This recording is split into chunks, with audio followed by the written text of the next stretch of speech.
बिस्मिल्लाहिर्रहमानिर्रहीम अस्सलाम वालेकुम स्टूडेंट्स। आज की इस वीडियो में हम सॉल्व करने जा रहे हैं 10th क्लास मैथमेटिक्स एक्सरसाइज 4.3 का क्वेश्चन नंबर 2। बच्चों इसमें कहा जा रहा है resolve it into partial fraction, जिसका मतलब कि इस बड़ी फ्रैक्शन को आपने इसके पार्ट्स में स्प्लिट करना है। ओके, तो बच्चों सबसे पहले जब भी आपको ये पेपर में क्वेश्चन आता है आप ये वेरीफाई करते हैं कि ये फ्रैक्शन जो हमें दी गई है ये एक प्रॉपर फ्रैक्शन है या इम्प्रॉपर फ्रैक्शन है। कैसे चेक करेंगे? ऊपर की डिग्री और नीचे की डिग्री चेक करेंगे। मतलब कि ऊपर हाईएस्ट पावर कितनी है, x की 1 है, नीचे हाईएस्ट पावर कितनी है ये मालूम करने के लिए दोनों को रफ वर्क मैंने इधर मल्टीप्लाई करके 1 बना ली, ठीक है। और फिर देखिए हाईएस्ट पावर कितनी है, यहाँ पर 3 है। ऊपर डिग्री 1 नीचे डिग्री 3 है। जब ऊपर डिग्री छोटी हो नीचे डिग्री बड़ी हो तो ये प्रॉपर फ्रैक्शन होती है, ठीक है। तो ये हमारे पास ऑलरेडी एक प्रॉपर फ्रैक्शन है। ओके, इसको जानने के बाद फिर हम इसके ऊपर फार्मूला अप्लाई करते हैं। फार्मूला अप्लाई करने के लिए बच्चों आपको ये पहले आइडेंटिफाई करना पड़ता है कि ये जो क्वेश्चन है हमारे पास किस कैटेगरी में आता है। 4 कैटेगरीज आपने पढ़ी है, 2 लीनियर की और 2 क्वाड्रेटिक की, इरेड्यूसिबल क्वाड्रेटिक की, ठीक है। तो यहां पर आपने सबसे पहले इसका डिनोमिनेटर चेक करना है। यहां पर x का स्क्वायर प्लस 1 आपको नजर आ रहा है, ठीक है। तो जैसे ही x का स्क्वायर नजर आया तो आपके माइंड में एक बात आती है कि ये क्वाड्रेटिक है। फिर आप उसको वेरीफाई करते हो फैक्टराइज करके या फार्मूला अप्लाई करके। अगर ये फैक्टराइज ना हो, इस पे कोई फार्मूला अप्लाई ना हो, तो फिर ये इरेड्यूसिबल क्वाड्रेटिक कहलाती है। जैसे देखें लेट्स सपोज अगर हमारे पास होता x का स्क्वायर -1 तो ये फैक्टराइज हो जाती है x -1 इंटू x प्लस 1 में, ठीक है। a का स्क्वायर माइनस b के स्क्वायर का फार्मूला ओपन करके देखें ये क्या है, रिड्यूसिबल है। लेकिन अगर सिर्फ यहां पर प्लस आ जाएगा ना, x का स्क्वायर के बाद प्लस आ गया यहां पर 1, तो अब ये फैक्टराइज नहीं हो सकती, इसके ऊपर फार्मूला अप्लाई नहीं होता, क्योंकि a square minus b square का फार्मूला होता है, a square plus b square का फार्मूला यहां पर मौजूद नहीं होता, ठीक है। तो बच्चों यहां पर फैक्टराइजेशन इसकी नहीं हो सकती, तो याद रख लो पक्की निशानी, x स्क्वायर के बाद प्लस आ जाए साथ में जो मर्जी नंबर आए, ये पक्का इरेड्यूसिबल क्वाड्रेटिक होता है, ठीक है बच्चों। तो ये हमारे पास इरेड्यूसिबल क्वाड्रेटिक नजर आ गई हमें, ठीक है। उसके बाद इसके भी 2 केस होते हैं, एक 4.3 एक्सरसाइज, एक 4.4।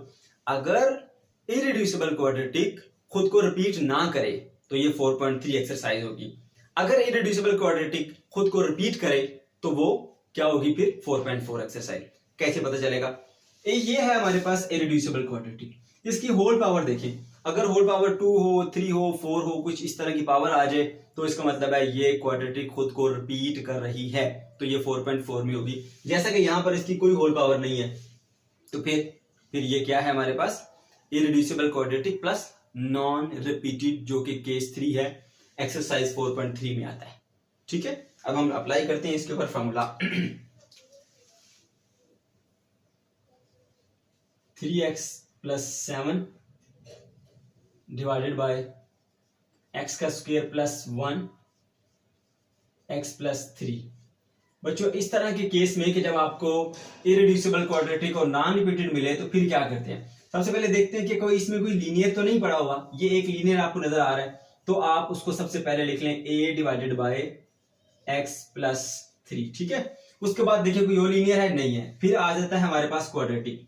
हमेशा याद रखें लीनियर वाली ब्रैकेट के ऊपर सिर्फ एक अल्फाबेट आता है, a या b या c जो भी आप लिख लें, ठीक है।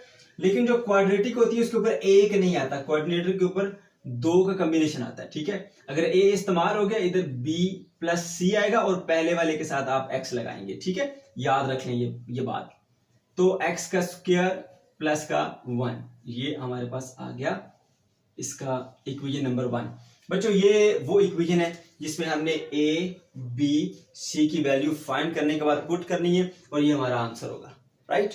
ओके, अब वो हम कैसे फाइंड करते हैं, उसका क्या प्रोसीजर होता है हम जानते हैं बच्चों के फार्मूला अप्लाई करने के बाद जो क्वेश्चन का डिनोमिनेटर होता है उसको हम पूरी इक्वेशन से मल्टीप्लाई करते हैं। ये रहा डिनोमिनेटर, क्या है, x प्लस 3 इंटू एक्स का square plus 1 multiply by 3x plus 7 and divided by क्या है, x का square plus 1 into x plus 3, ठीक है।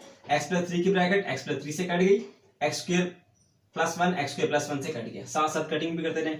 अब a वाले से मल्टीप्लाई करेंगे इसको, ठीक है।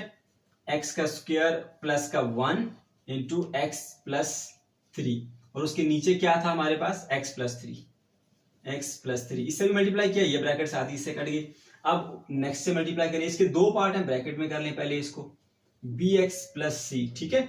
ये वो ऊपर वाली ब्रैकेट, इससे मल्टीप्लाई करना है हमने किससे, डिनोमिनेटर को, एक्स का square plus 1 into x plus 3, x plus 3। इसके नीचे क्या लिखा हुआ था हमारे पास, एक्स का स्क्वायर प्लस का 1, ठीक है बच्चों। अब इसकी भी कटिंग कर लीजिए, यहां पर ये ब्रैकेट इससे कट गई। अब क्या बचेगा हमारे पास, ठीक है, ये दोनों कट गए, यहां पर बचा 3x plus 7 is equal to a into x का square plus 1 plus bx plus c into x plus 3 and that is equation number 2, ठीक है। इसको आप इक्वेशन नंबर 2 का नाम दे देंगे, ओके। अब हमने एबीसी की वैल्यू फाइंड करनी है, और वो हमारे लिए आसान होता है कि अगर हमें कोई एक लीनियर ब्रैकेट मिल जाए, तो यहां पर x प्लस 3 हमें एक लीनियर नजर आ रहा है, ठीक है। हम क्या करेंगे बच्चों, इस लीनियर को यहां पर 0 के इक्वल रखेंगे, x plus 3 is equal to 0, x इधर ही रहेगा, 3 उधर जाके माइनस हो जाएगा, तो यहां से x की क्या वैल्यू मिली, x इज इक्वल टू -3। ये -3 वाली वैल्यू पुट करनी है आपने, पुट इन इक्वेशन 2, इक्वेशन 2 में पुट करो ये वैल्यू, तो ये रही हमारे पास equation 3 into -3 plus 7 is equal to a। अब 3 का स्केयर क्या होता है, 9 होता है ना, और स्केयर नेगेटिव नंबर का लिए तो पॉजिटिव मिलता, मतलब 9 ही आएगा, प्लस का 1 इसी तरह से आएगा, प्लस अब यहां पर देखिए x की जगह -3 पुट करें, -3b बन जाएगा प्लस c, ठीक है, और यहां पर क्या हो जाएगा -3 और ये प्लस का 3। अब आप जानते हैं -3 प्लस 3 0 होता है, 0 इस ब्रैकेट से मल्टीप्लाई होकर पूरे का पूरा क्या हो जाएगा, 0 हो जाएगा, ठीक है। और यहां पर क्या हो जाएगा, 3 इंटू -3 माइनस का 9 प्लस का 7 and that is equal to a multiply by 9 plus 1 is 10, ठीक हो गया। ये सारे का सारा हो गया हमारे पास 0। अब देखो बच्चों, माइनस का 9 है प्लस का 7 है, तो क्या आएगा आंसर, माइनस का 2, -2 इज इक्वल टू 10a, तो फिर a की क्या वैल्यू होगी, -2 डिवाइडेड बाय 10, 2 1 दा 2, 2 5 दा 10, तो बच्चों आपके पास a की वैल्यू आ जाएगी -1 डिवाइडेड बाय 5। ये आपने a की वैल्यू फाइंड कर ली। अब इसके अलावा कोई और लीनियर आपको यहां पे नजर नहीं आ रहा, ठीक है, तो फिर क्या करना पड़ेगा आपको, फिर कोफिशिएंट कंपेयर करने पड़ेंगे, ठीक है। किस इक्वेशन के, इक्वेशन नंबर 2 में आप कोफिशिएंट कंपेयर करते हैं, ठीक है। कोफिशिएंट कंपेयर करने के लिए इसको सूटेबल फॉर्म में लेकर आना पड़ता है, राइट। तो उसके लिए क्या करेंगे, अब मैं आपको वो स्टेप्स बताता हूं बच्चों। ये हमारी इक्वेशन नंबर 2 है, इसको लिखें आप यहां पर, 3x plus 7 is equal to a को दोनों से मल्टीप्लाई कर दें, a x का square plus a into 1 is a, ठीक है, प्लस अब इन दोनों को मल्टीप्लाई कर लें, प्लस का bx इंटू एक्स क्या बनेगा, bx की पावर 2, bx इंटू 3 क्या बनेगा, 3bx, ठीक है। इसी तरह c इंटू एक्स क्या बनेगा, cx, और c इंटू 3 क्या बनेगा, 3c, ओके। इस तरह से कर लिया आपने, मतलब इसको थोड़ा रीअरेंज करके लिखा। उसके बाद करना ये आपने बच्चों, सबसे पहले x के स्क्वायर वाली टर्म्स, फिर x वाले टर्म्स, और फिर विदाउट x वाले टर्म्स आप लिखेंगे, ओके। 3x प्लस 7, यहां पर देखिए एक ये x का स्क्वायर वाले टर्म है और एक ये है, इकट्ठा लिख लें इन दोनों को, ax का स्क्वायर प्लस bx का स्क्वायर, दोनों यूज होगी। उसके बाद कोई और तो नहीं है हमारे पास x के स्क्वायर वाली, नहीं है। फिर x वाली लिखिए, x वाली कहां से स्टार्ट होती है, यहां से स्टार्ट होती है, प्लस का 3bx, ये भी इस्तेमाल होगी, फिर प्लस का cx, ये भी इस्तेमाल होगी, फिर कौन सी, विदाउट x, ये a आ गया, और ये प्लस का 3c आ गया, ठीक है। इस तरह से आपने अरेंज कर लिया। फिर नेक्स्ट स्टेप क्या होता है बच्चों, ये जितने भी x स्क्वायर वाले हैं ना, इनसे आपने x स्क्वायर कॉमन ले लेना है। क्या बचेगा हमारे पास, इधर a रह गया प्लस इधर b रह गया, क्योंकि x का स्क्वायर तो कॉमन चला गया। ये सारे x वाले हैं, इनमें से x कॉमन ले लें, इधर c रह गया प्लस इधर क्या रह गया, 3b, ओके। और ये कांस्टेंट वाले एक ब्रैकेट में कर दिया आप, a प्लस 3c, ठीक। इधर क्या था, 3x प्लस का 7, ठीक है।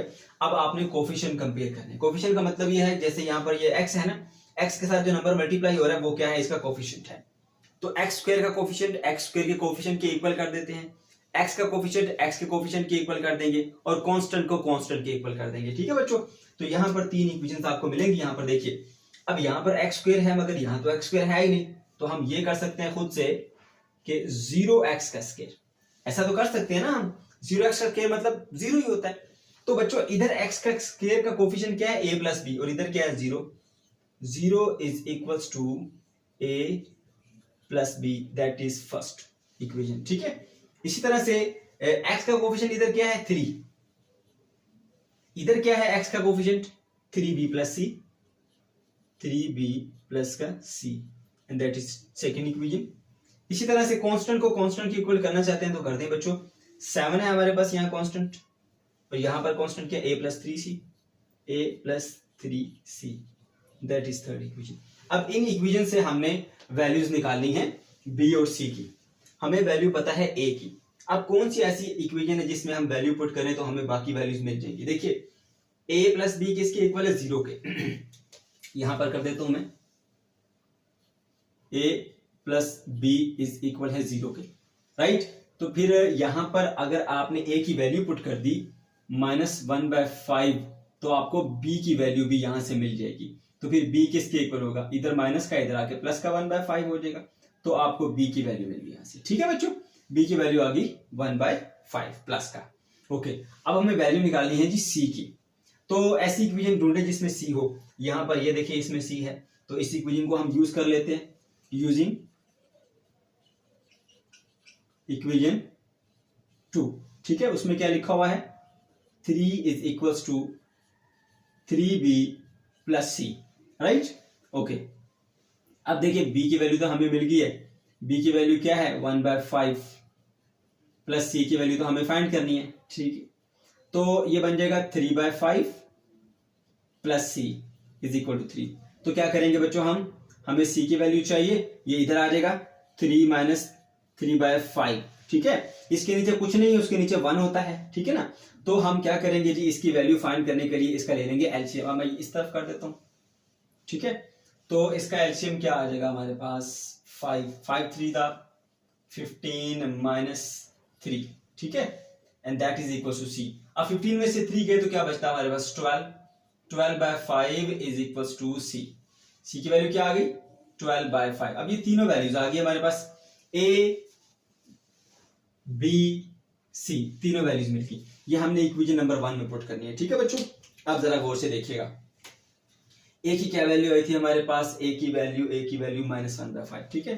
तो जब इस तरह से आंसर आता है ना आपको -1/5, तो 1 वाला पार्ट आप ऊपर लिख देंगे और जो 5 है ना वो नीचे वाले हिस्से के साथ लिख देंगे, बस सिंपल तरीका है हमारे पास। तो -1/5, और इसके नीचे क्या लिखा हुआ x + 3, तो लिख दिया x + 3, ठीक है बच्चों। उसके बाद आपने bx + c की वैल्यू पुट करनी है, प्लस b की क्या वैल्यू है, b की वैल्यू 1/5 है, तो 1/5 1/5। इससे जब यहाँ x मल्टीप्लाई होगा ना, ये वाला x, ये x जब इससे मल्टीप्लाई होगा तो ये x/5 बन जाएगा, ठीक है।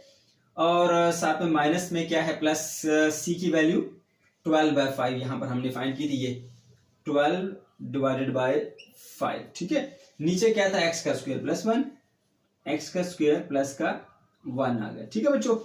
ओके, अब देखो यहां पर हमने इसको थोड़ा सा रीअरेंज करके लिख लेना है, 1/5 x + 3 प्लस, अब देखिए ऊपर देखो बच्चों, यहां पर इन दोनों का डिनोमिनेटर क्या है, मैं रफ वर्क में बता देता हूं आपको। देखो x + 12 डिवाइडेड बाय क्या आ जाएगा 5, क्योंकि डिनोमिनेटर एक जैसा है, उसको एज इट इज लिख देते हैं और ऊपर वाले भी इसी तरह से आ जाएंगे, ठीक है। ये होता है इसका एलसीएम। अब इसको हम यूं लिख देते हैं, ऊपर वाला पार्ट ऊपर लिख देते हैं x + 12, और ये जो नीचे वाला पार्ट है वो नीचे वाले पार्ट के साथ लिख देंगे 5 × x का स्क्वायर प्लस का 1, क्योंकि मैंने बताया है कि अगर आपका आंसर इस तरह फ्रैक्शन में आ जाता है ना, तो ये ऊपर वाला पार्ट आप इधर लिख दें ऊपर, और जो नीचे वाला पार्ट है वो इस पार्ट के साथ आप लिख देते हैं, ठीक है। तो ये क्या बना था, x + 12 बना था ना, ठीक है बच्चों। तो x + 12 ऊपर आ गया, और ये जो नीचे वाला हिस्सा था 5 वो इधर नीचे लिख दिया, x + 12/5 × x का स्क्वायर प्लस 1, ये मिल गया हमें इसका आंसर।